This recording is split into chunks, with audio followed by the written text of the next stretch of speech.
Franklin Delano Roosevelt once said, "The ultimate rulers of our democracy are not government officials, but the voters of our country." This perfectly illustrates the meaning and power of democracy. It allows individuals to decide what they think is best for society. Unfortunately, around the world there are a number of nations that claim they're democratic but simply aren't.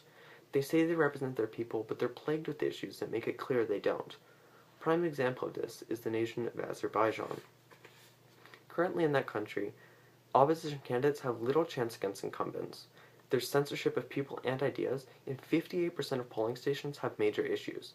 This needs to be fixed because individuals having a say in government is crucial to a highly functioning society. It prevents the abuse of power, secures individual liberties, and allows everyone to participate in government. Unfortunately, these issues are not new to Azerbaijan. Until 1991, they were part of the Soviet Union. In that society, the Communist Party, not elected officials, had the power. There was nothing in the constitution concerning the party, so they controlled the society and could do basically anything they wanted. However, when they gained independence in 1991, Azerbaijan created a new constitution. They established a president, a legislature, and held their first elections. International organizations, including the UN, observed these elections and concluded Azerbaijan can hold elections according to international norms. However, in 2008, they took a step backwards with changes to their constitution. They removed the two-term limit for president and gave the national government more power over local governments.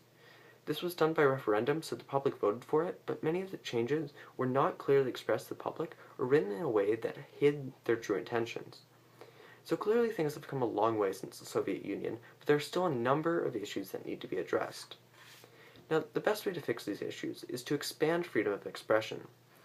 Allowing different ideas and candidates to get out there would give voters a choice as to what they thought was best for society. There are a number of international examples that could be used as inspiration for Azerbaijan. For example, in India recently, judges repealed a law that limited certain types of speech. The writing of the law was very vague and it could be easily abused. This could be very useful in Azerbaijan because censorship is a major issue there, and the laws that were repealed are very similar to parts of the Azerbaijani constitution. Another source of inspiration could be Libya. Although their 2012 elections had major problems, before the elections, posters of candidates were scattered around their capital. Allowing different ideas and candidates to get their ideas out there is something that is very important in Azerbaijan and should be implemented in their elections. However, the most interesting thing that could be used as a model is Azerbaijan's early elections. As I said earlier, the UN itself approved of their early elections. In fact, 386 candidates ran for 100 seats in parliament in their first election, and all candidates were given free airtime.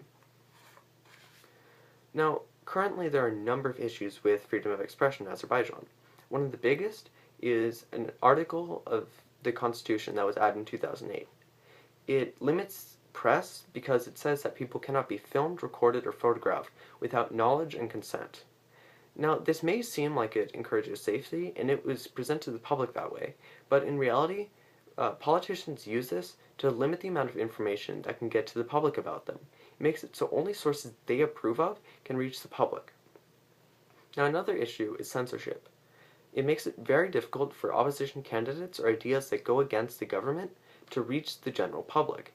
Because of this, people will often vote for incumbent candidates because they don't have another option.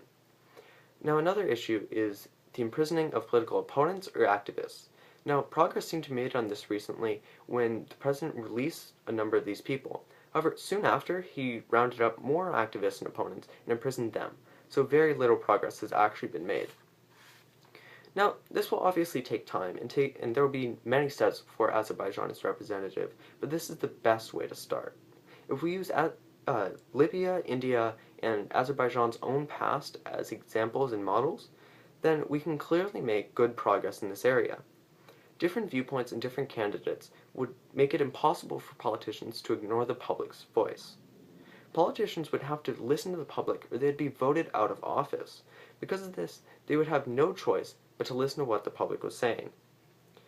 By giving the citizens of the country a larger say in government, we are definitely improving representation and are working towards bringing a truly representative government to Azerbaijan.